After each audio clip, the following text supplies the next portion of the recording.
محترم عاشقان رسول، اللہ کریم نے قرآن مجید میں 22واں پارہ ہے، سورہ الاحزاب ہے، فرمایا انما یرید اللہ لیذھب عنکم الرجس اہل البیت ویطہرکم تطہیرا۔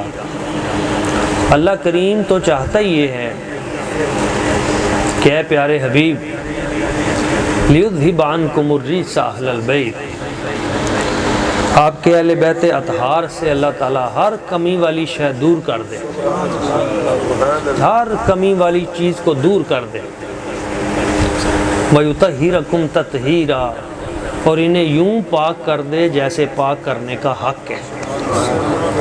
اب آپ خود اندازہ لگائیں کہ جو حضور کے اہل بیت اطہار ہیں، اللہ کریم نے ہر کمی والی چیز خود فرمایا کہ میں نے ان سے پاک کر دی ہے، اور یوں پاک کی ہے جیسے پاک کرنے کا حق ہے، تو پھر کیا کوئی نقص وہاں باقی رہے گا؟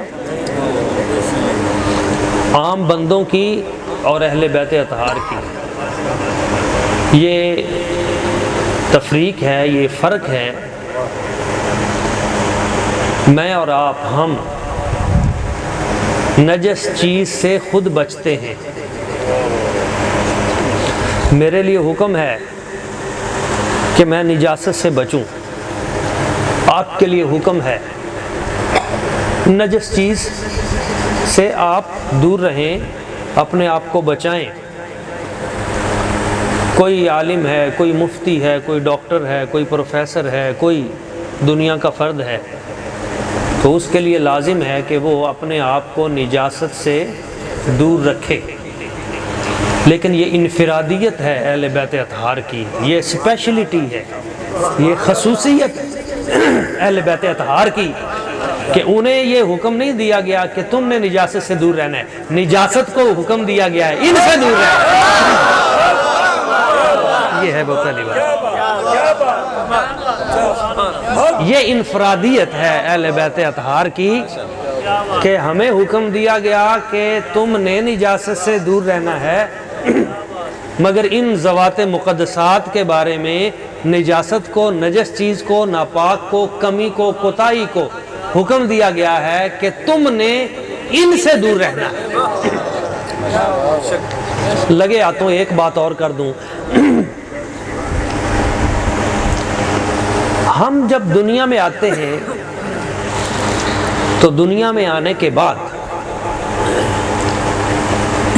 ہم میں سے محنت کر کے کوئی ڈاکٹر بنتا ہے، محنت کر کے کوئی جنرل بنتا ہے، کوئی پی پی ایس سی کر کے، کوئی ایف پی ایس سی کر کے پھر پروفیسر بنتا ہے۔ یعنی ایک کرائیٹیریا ہے ہم سب کا کہ ہم دنیا میں پہلے آتے ہیں، بالغ ہوتے ہیں، پھر ہم معاملات پڑھائی کے یا دیگر فن کو ہی حاصل کرتے ہیں، اور اس کے بعد ہمیں سند ملتی ہے کہ اب یو آر سرٹیفائیڈ ڈاکٹر فلاں فلاں۔ لیکن جو سید ہوتا ہے وہ دنیا میں آنے سے پہلے ہی سید ہوتا ہے۔ یہ انفرادیت ہے۔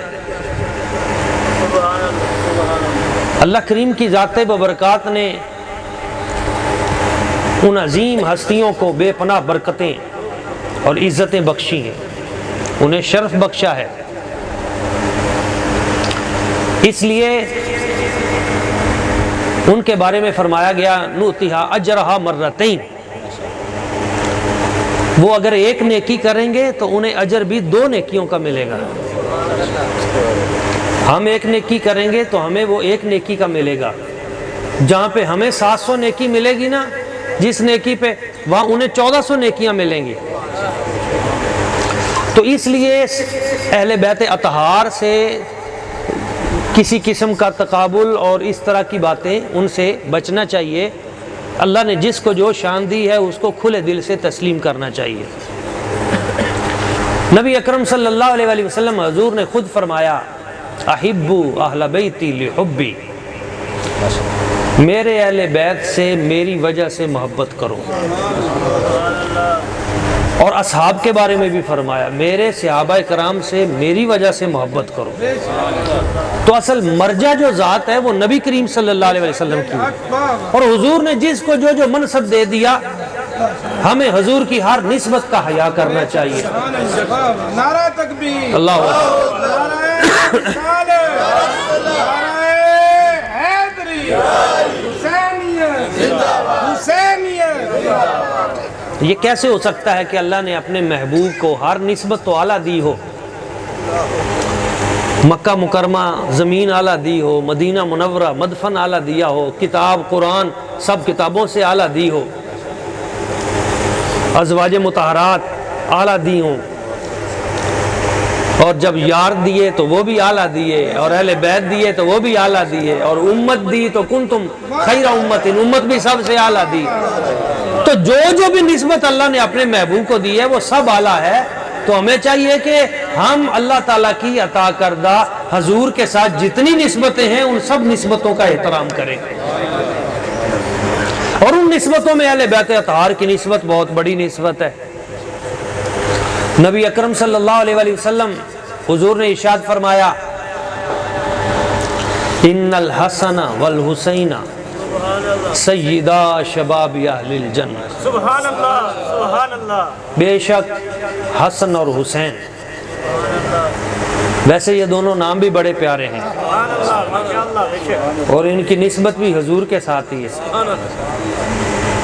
حسن حسن سے نکلا ہے اور حسین بھی حسن سے نکلا ہے، تو حسن مصطفیٰ سے نکلا ہے۔ تو یہ بھی نسبتیں حضور کی ذاتیں، یہ نام بھی حضور کی نسبت سے ہی ہیں، یہ برکتیں حضور کریم آقا صلی اللہ علیہ وسلم۔ تو سرکار نے فرمایا سیدہ شباب اہل الجنہ، یہ جنتی جوانوں کے سردار ہیں دونوں۔ تو سرداری کس نے عطا کی؟ نبی اکرم صلی اللہ علیہ وسلم، جنت کی اور جنتی جوانوں کی۔ میں کہتا ہوں کہ حضرت قبلہ عرفان صاحب ہیں، یہ جنتی ہیں، میرا گمان ہے کہ یہ جنتی ہیں۔ بڑی سمجھنے والی بات ہے۔ اب میں جب کہتا ہوں کہ یہ جنتی شخص ہے، جنتی شخص دیکھنا ہو تو انہیں دیکھ لیں، تو اس کے پیچھے میں کوئی چیز دیکھوں گا نا، پھر ہی کہوں گا۔ اچھا میں کیا دیکھوں گا؟ میں دیکھوں گا کہ یار یہ عالم دین ہے، پھر دیکھوں گا یہ 5 وقت نماز پڑھتے ہیں اور ساتھ پڑھاتے بھی ہیں، اور سرکار کا فرمان ہے کہ جو جماعت کروانے والا ہوتا ہے نا، اس کے پیچھے اگر 500 بندہ نماز پڑھنے والا ہے نا، تو ان 500 بندوں کو تو اپنی اپنی نماز کا ثواب ملے گا، جو ان کو پڑھانے والا امام ہے نا اس کو پچھلے 500 بندوں کی کٹھی کر کے نمازوں کا ثواب اس کو ملتا ہے۔ اس لیے سرکار کا فرمان ہے کہ سیاستہ میں حضور نے فرمایا من صلی خلف عالم تقی فکأنما صلی خلف نبی او کما قال، حضور نے فرمایا جس نے کسی متقی عالم کے پیچھے نماز پڑھی گویا ایسے ہے جیسے اس نے کسی اللہ کے نبی کے پیچھے نماز پڑھی۔ اس لیے ایک اور مقام پہ حدیث پاک ہے، سرکار نے فرمایا میری آل میری پشت سے پیدا کی گئی اور میری امت کے علماء میرے سینے سے پیدا کیے گئے۔ اچھا میں جب جنتی کہہ رہا ہوں تو میں کہوں گا کہ یہ جماعت بھی کرواتے ہیں، یہ بچوں کو وہاں ادارے میں آ کے جامعہ فیضان حضرت کرما والا شریف میں تدریس بھی کرتے ہیں، انہیں قرآن مجید کا ترجمہ، تفسیر، صرف، نحو، علوم، اور حضور کا فرمان ہے خیرکم من تعلم القرآن وعلمہ، تم میں سے بہترین ہے ہی وہ جو قرآن سیکھے اور سکھائے۔ اچھا پھر میں دیکھتا ہوں کہ یہ جھوٹ نہیں بولتے، پھر میں دیکھتا ہوں کہ ان میں لالچ نہیں ہے، پھر میں دیکھتا ہوں کہ یہ منشیات سے دور ہیں، پھر میں دیکھتا ہوں کہ یہ مقروض نہیں ہے، پھر میں دیکھتا ہوں کہ ان کا کردار بھی ٹھیک ہے۔ تو یعنی میں ساری چیزیں دیکھنے کے بعد پھر آخر میں فیصلہ کروں گا کہ یار یہ ساری کی ساری جو خوبیاں ہیں نا یہ جنتی بندے میں ہوتی ہیں، تو یہ جنتی ہیں۔ اب جو اصل بات جس کے لیے میں نے بات شروع کی ہے، یہ تو میں نے کرائیٹیریا مقرر کیا نا کہ یہ بندے جنتی ہیں تو ان کے اندر یہ خوبیاں ہونی چاہیے، تو جن کے لیے سرکار نے جنتی جوانوں کے سردار ہونے کا قول کیا ہے، یہ نہیں فرمایا کہ یہ جنتی ہیں، بلکہ سرکار نے فرمایا یہ جنتی پوری قیامت تک جتنے جنتی ہوں گے یہ سب جنتیوں کے سردار ہیں۔ تو پھر ان سرداروں کے لیے حضور نے کیا کرائیٹیریا مقرر کیا ہوگا، تو پھر یہ ماننا پڑے گا۔ ایک یہ بھی بڑی دلچسپ بات ہے، جب سرکار نے یہ فرمایا تھا کہ یہ جنتی جوانوں کے سردار ہیں، اس وقت ان کی عمر کتنی تھی؟ ظاہری عمر مبارک کتنی تھی؟ اب دیکھیں جب سرکار کا وصال ہوا ہے تو اس وقت امام حسین پاک کی عمر مبارک کتنی تھی؟ یہی 6 سال۔ امام حسن پاک کی عمر مبارک 7 ساڑھے 7، یہی 6-7 سال، کو چند ماہ کا فرق ہو سکتا ہے بس۔ اچھا حضور نے بوقت وصال تو نہیں فرمایا تھا نا کہ یہ جنتی جوانوں کے سردار ہیں، اس سے پہلے فرمایا تھا، اور گود میں کھیلتے ہوئے یہاں پہ بٹھا کے فرمایا تھا یہ جنتی جوانوں کے سردار ہیں۔ تو اس کا مطلب ہے کہ اس وقت عمر مبارک 2 سال 3 سال یہی ہوگی، تو ابھی تو نہ سن بلوغت ہے، نہ ابھی نماز کی فرضیت ہے، نہ بھی مسائل دینیہ ہیں، ابھی یہ باتیں جن کی بنیاد پر کرائیٹیریے پر ہم جنتیں تقسیم کرتے ہیں ابھی یہ تو مرحلے ہوئے ہی نہیں۔ اس کا مطلب کیا تھا؟ اس کا مطلب کیا تھا کہ وہ غیب دان نبی پہلے جانتے تھے، وہ مصطفیٰ کریم حضور کی نگاہ پہلے جانتی تھی کہ قیامت تک جتنے نیک آئیں گے اور جن کے اندر بھی جو صفات عالیہ اور جنتی جوانوں کے سردار ہیں، قیامت تک جس میں جو خوبی ہے اللہ نے سب کی سب میرے ان شہزادوں کو عطا کر دی۔ نعرہ تکبیر، نعرہ رسالت، نعرہ تحقیق، نعرہ حیدری، محفل ذکر حسین۔ یہ وہ عظیم ترین ہستیاں ہیں جن کا ذکر عبادت ہے، جن کے وجود سے ہمارے دلوں میں نور آتا ہے، اور جن کی محبت آنکھوں کا سرور ہے، اور ان سے محبت فرض کر دی گئی ہے، یہ فرض ہے۔ ایک آیت مبارکہ ہم پڑھتے ہیں نا تو اس کے مفہوم پہ الجھ جاتے ہیں، میں بس ایک آدھی بات کر کے گفتگو اختتام کی طرف لے کے جاتا ہوں، بڑی توجہ سے سمجھنے والی ہے۔ اللہ تعالیٰ قرآن مجید میں ارشاد فرماتا ہے قُلْ لَا أَسْأَلُكُمْ عَلَيْهِ أَجْرًا إِلَّا الْمَوَدَّةَ فِي الْقُرْبَى، اے حبیب آپ فرما دیجئے میں تم سے کوئی اجر نہیں مانگتا، إِلَّا الْمَوَدَّةَ فِي الْقُرْبَى، لیکن میرے قربہ سے محبت و مودت یہ ضرور کرنا۔ اچھا قرآن مجید میں دیگر انبیاء کرام کی تبلیغ کا ذکر بھی ہے، دیگر انبیاء کرام نے جو تبلیغ کی ہے اس کا ذکر بھی ہے، اور قرآن مجید میں مبلغ کے لیے اصول بھی بیان کیے گئے ہیں کہ مبلغ کیسا ہونا چاہیے۔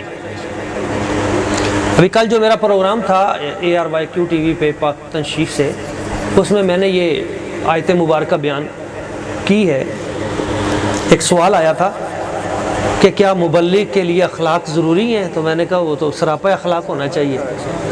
اللہ تعالیٰ نے حضرت موسیٰ علیہ السلام کو فرمایا تھا اذهبا الى فرعون انه طغى فقولا له قولا لینا، اے جناب موسیٰ علیہ السلام، اے ہارون علیہ السلام، تم دونوں جاؤ فرعون کے پاس، اسے دین کی بات کرو، وہ بگڑ گیا ہے، قولا لینا، لیکن نرمی سے بات کرنا۔ اب فرعون تھا، بدبخت تھا، اللہ تعالیٰ کے مقابلے میں اس نے خدائی کا دعویٰ کیا تھا، لیکن اخلاق حسنہ اللہ نے اپنے نبیوں کو سکھائے کہ نہیں، بات کرنی ہے، ڈوئلہ کرنا ہے، مذاکرات کرنے، بات نرمی سے شروع کرنی ہے، اچھے انداز میں۔ مگر اس کے ساتھ ساتھ ایک یہ بھی پیغام ہے کہ کوئی اسرائیل جیسا ہو، انڈیا جیسا ہو، جب ایسی صورتحال آئے تو پھر اللہ تعالیٰ نے فرمایا بات تو نرمی سے شروع کرنی ہے، پھر بھی نہ مانے نا تو ڈنڈا ساتھ لے کے جانا ہے۔ پھر عصائے موسوی جو ہے یہ بھی ضروری ہے۔ یہ بھی اس امت کے لیے ضروری ہے، اور حضرت امام حسین پاک کا یہ کردار قیامت تک وہ ہر جگہ پہ روشنی دیتا ہے اور ایمان کو جلا بخشتا ہے۔ بے خطر کود پڑا آتش نمرود میں عشق، عقل ہے محو تماشا لبے بام ابھی۔ اپنا کام اپنی جان کا نذرانہ پیش کرنا ہے، باقی کام مالک کا ہے۔ تو جو 72 تن تھے وہ رب کی بارگاہ میں پیش کر دیے، اپنی قربانی پیش کرنے کا جذبہ امام حسین پاک کا یہ مارکہ ہمیں یہ پیغام دیتا ہے۔ آج کے دور میں جب جنگوں کی شروعات ہو چکی ہیں، جب ہم قرب قیامت میں داخل ہو چکے ہیں، جب ہم اگلے مرحلے، اب اس سے بڑے مرحلے ان کا ہمیں سامنا کرنا پڑے گا، جس میں ہمیں اپنے ایمان کو بچانا مشکل ہو جائے گا، اس صورتحال میں اپنی نسلوں کی حفاظت کے لیے ہمیں فکر امام حسین پاک بچوں کے ذہنوں میں ڈالنی ہوگی کہ کچھ بھی نہ بچے، اللہ کریم کا دین تمہارے ساتھ بچنا چاہیے، نبی پاک صلی اللہ علیہ وسلم کی محبت تمہارے ساتھ بچنی چاہیے۔ یہ چیزیں لے کے جائیں، مادیت نہیں، دنیا نہیں۔ تو اللہ تبارک و تعالیٰ کی ذات ببرکات نے فرمایا، حبیب کہہ دیجئے کہ میں تم سے اجر نہیں مانگتا، یہ کہ میرے اہل بیت سے محبت کرو۔ اچھا، دیگر انبیاء کرام کا تذکرہ بھی ہے قرآن مجید میں۔ لطف کی بات یہ ہے کہ دیگر انبیاء کرام نے یہی کہا ہے، ان اجری الا علی اللہ، اے لوگوں میں تمہیں دین کی تبلیغ کرتا ہوں۔ موسیٰ علیہ السلام کہتے ہیں میرا اجر اللہ کے پاس ہے، میں نے تم سے اجر نہیں لینا۔ نوح علیہ السلام کہتے ہیں ان اجری الا علی اللہ، میرا اجر اللہ کے پاس ہے، میں نے تم سے اجر نہیں لینا۔ شعیب علیہ السلام کہتے ہیں، تبلیغ کرتے ہیں ان اجری الا علی اللہ، میرا اجر اللہ کے پاس ہے۔ ہود علیہ السلام کہتے ہیں ان اجری الا علی اللہ، میرا اجر اللہ کے پاس ہے۔ جب سرکار نے کہا نا ان اجری الا علی اللہ، میرا اجر اللہ کے پاس ہے، تو اللہ تعالیٰ نے فرمایا حبیب کل کہہ دیجئے، حضور نے نہیں کہا، اللہ کریم نے فرمایا کل لا اسألکم علی اجرا، میں تم سے اجر نہیں مانگتا الا المودۃ فی القربہ، لیکن میرے قربہ سے، میرے اہل بیت سے محبت کرنا یہ حکم ربی ہے، اے حبیب آپ فرما دیں۔ حضور نے نہیں کہا۔ یہ کیوں کہا؟ جب کسی نبی نے بندوں سے اجر کی طلب کی نہیں تو اللہ نے اپنے محبوب کو یہ کیوں کہا کہ آپ یہ کہہ دینا اپنی امت کو کہ میں تم سے اجر تو نہیں مانگتا لیکن میرے اہل بیت سے محبت کرنا۔ کیوں؟ کیونکہ رب جانتا ہے اور حبیب بھی جانتے ہیں، اللہ تعالیٰ عمل نہیں دیکھتا باہر کے۔ حضور فرماتے ہیں ان اللہ تعالیٰ لا ينظر الى صورکم ولکن ينظر الى قلوبکم ونیاتکم او کما قال، اللہ تعالیٰ بے شک تمہاری صورتیں نہیں دیکھتا، شکلیں نہیں دیکھتا، رب تمہاری نیتیں دیکھتا ہے، تمہارے دل دیکھتا ہے۔ تو جب وہ دل دیکھے گا تو محبت ہے ہی دل کے اندر ایک خفیہ شے کا نام۔ یہ باہر سے کئی بار ایسا ہوتا ہے کہ باہر سے تو دعوی محبت ہوتا ہے مگر اندر سے چھری چل رہی ہوتی ہے، باہر سے کچھ دعوی اندر سے کچھ ہے۔ تو حقیقی محبت وہی ہوتی ہے جو اندر ہو۔ تو اللہ تعالیٰ فرماتا ہے حبیب ان سے کہیے مودۃ فی القربہ، میرے قربہ سے دل میں محبت رکھیں۔ جب یہ دل کے اندر محبت رکھیں گے میری نگاہ ان کے دل پہ ہوگی، اس محبت کی وجہ سے میں ان کی بخشش کر دوں گا۔ تو نبی اکرم صلی اللہ علیہ وسلم کی ذات ببرکات، حضور کے اہل بیت کی محبت، اس کا فائدہ ان کو نہیں ہوتا، اس کا فائدہ ہمیں ہوتا ہے، ہمیں ہوتا ہے۔ اور اس لیے سرکار نے فرمایا حبی وحب اہل بیتی نافعۃ فی سبعۃ مواطن، حضور نے فرمایا میری محبت اور میرے اہل بیت کی محبت یہ 7 مقامات ایسے ہیں جہاں پہ ڈائریکٹ کام آتی ہے۔ یہ امام جلال الدین سیوطی اس حدیث پاک کے راوی ہیں۔ 7 مقامات خاص ایسے ہیں جہاں میری اور میرے اہل بیت کی محبت کام آتی ہے، اور ان میں پہلا مقام ہے عند الموت، جب یہ سانس کی ڈوری کٹے گی اس وقت میرے اہل بیت کی محبت کام آئے گی، خاتمہ ایمان پہ ہو جائے گا۔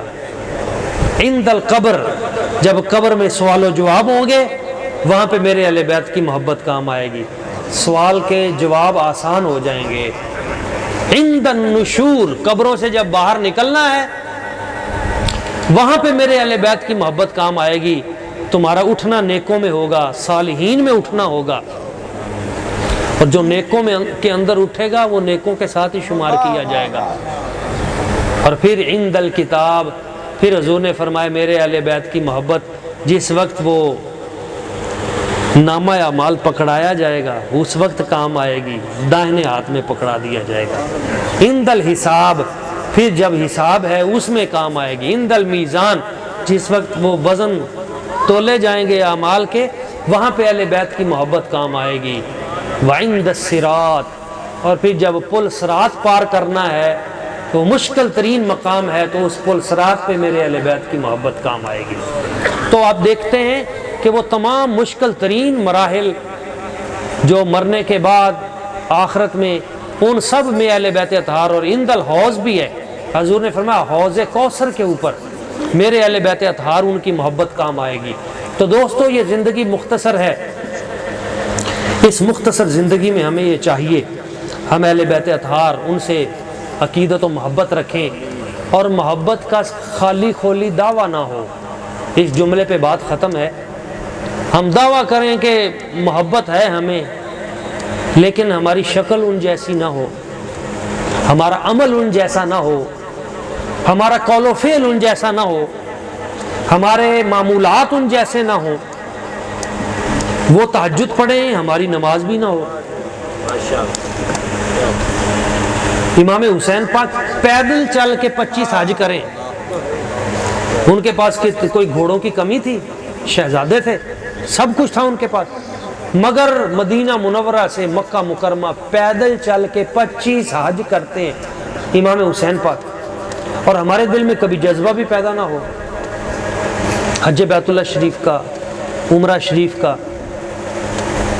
ان کے جو معمولات ہیں ہم وہ دیکھیں، وہ ان کا سر انور جو ہے نیزے پہ، پھر بھی وہ قرآن پڑھ رہے ہیں، اور ہمارے گھروں میں جو قرآن پڑھا ہو اس کے اوپر اتنی اتنی خاک چڑھی ہو، اور ہم اپنی نسلوں کے لیے بھی قرآن مجید کے لیے بالکل فکر مند نہیں ہے کہ ہمارے بچے ہی قرآن پڑھ لیں اس حوالے سے۔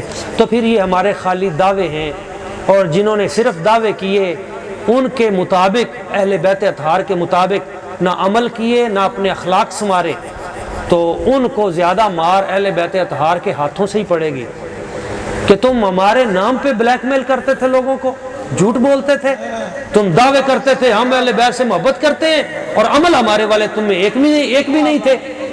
تو ضرورت اس عمل کی ہے کہ ہم جن سے محبت کرتے ہیں اس محبت کے تقاضوں کو بھی پورا کریں، اپنی زندگی میں ان کا نور، ان کے تقوی کا نور لانے کی کوشش کریں، قرآن مجید کو شامل کریں، نبی پاک صلی اللہ علیہ وسلم حضور کے دین کا درد اپنے اندر محسوس کریں۔ اور آج لٹ رہا ہے اسلام۔ ابھی ایک شخص مجھے کہہ رہا تھا جی وہ اتنے ہزار مفتیوں نے فتویٰ دیا امام حسین کے خلاف۔ میں نے کہا اللہ کے بندے وہاں مفتی کون تھا؟ وہاں سب سے بڑے مفتی اور سب سے بڑے عالم خود امام حسین پاک تھے، اور تم جن کی بات کر رہے ہو وہ تو دنیا کے کتے تھے۔ دنیا کے کتوں کو تم علم کی نسبت دے رہے ہو، اپنا کیس خود کمزور کر رہے ہو، اور علم تو سارا ادھر تھا۔ بھائی دیکھیں حضور فرماتے ہیں انا مدینۃ العلم وعلی بابھا، میں علم کا شہر ہوں، علی اس کا دروازہ ہے۔ علم تو ہے ہی اہل بیت اطہار کے گھر کی لونڈی۔ تم کہہ رہے ہو کہ علم ادھر تھا، نہیں، یہ بھی تمہیں غلط روڈ پہ چلایا گیا ہے۔ علم والے نہیں تھے ادھر، خدا کی قسم ایک بھی مفتی نہیں تھا۔ جھوٹ بولتے ہیں یہ جو لوگ کہتے ہیں وہ مفتی تھے، نہیں۔ اور یہ جو قاضی شرح کا جھوٹا فتویٰ ابھی 14ویں صدی میں آ کے انہوں نے بنایا ہے، جھوٹا ہے، اس کے کوئی ویلیو نہیں ہے، کسی تاریخی کتاب کے اندر اس کا ریکارڈ نہیں ہے، یہ سب جھوٹ بولتے ہیں۔ میں آپ کو سچی بات بتاتا ہوں، علم سارے کا سارا اہل بیت کے پاس تھا، اور قرآن کے حافظ بھی اہل بیت اطہار تھے، پڑھتے رہے تھے، اور وہ بدبخت شراب پینے والے تھے۔ تو پھر جنگ کس کے ساتھ تھی؟ امام حسین کی جنگ حافظوں کے ساتھ نہیں تھی۔ اللہ کے بندو کیوں اپنا کیس خراب کرتے ہو؟ امام حسین کی جنگ علماء کے خلاف نہیں تھی، امام حسین کی جنگ 2 نمبر جھوٹے سیاستدانوں اور عسکری اداروں کے ساتھ تھی، جنہوں نے قوت کے زور پہ پورے ملک کو یرغمال بنایا تھا، اور یہ جنگ آج بھی چل رہی ہے۔ اصل جنگ کو تم بھول رہے ہو۔ وہ لوگ جو حقیقت میں یزیدی فکر کے حامل ہیں، لٹیرے، آج بھی یزید کے نائب، انہوں نے پورے ملک کو جکڑا ہوا ہے، ملک کے وسائل کو لوٹ رہے ہیں، ملک کے ابھی بجلی کے بل آئے ہیں، آپ کی طبیعتیں جو ہیں وہ بحال ہو گئی ہوں گی، کیا صورتحال ہے؟ اور یہ جنگ تھی امام حسین کی کہ قرآن کا نظام یہاں پہ نافذ کیا جائے، نظام مصطفیٰ یہاں پہ نافذ کیا جائے، اللہ کے دین کو نافذ کیا جائے، یہ جو لوگوں کے اوپر ظلم و ستم، یہ ساری یہ یزیدی کاروائیاں، اس کو ختم کیا جائے، یہ جنگ تھی۔ اور ہم لوگوں نے اس کو کہہ دیا جی یہ علماء کے خلاف تھے۔ اللہ کے بندو، علم تو سارا ان کے گھر میں تھا۔ تو وہ جنگ آج بھی غزہ میں موجود ہے، فلسطین میں چل رہی ہے، ایران میں چل رہی ہے، پاکستان میں چل رہی ہے، کشمیر میں چل رہی ہے، پورے عالم میں۔ وہاں پہ ایک طرف ہی کربلا تھا، یہاں چاروں طرف ہی کربلا ہے۔ ہم ان کربلاؤں کے اندر موجود ہیں۔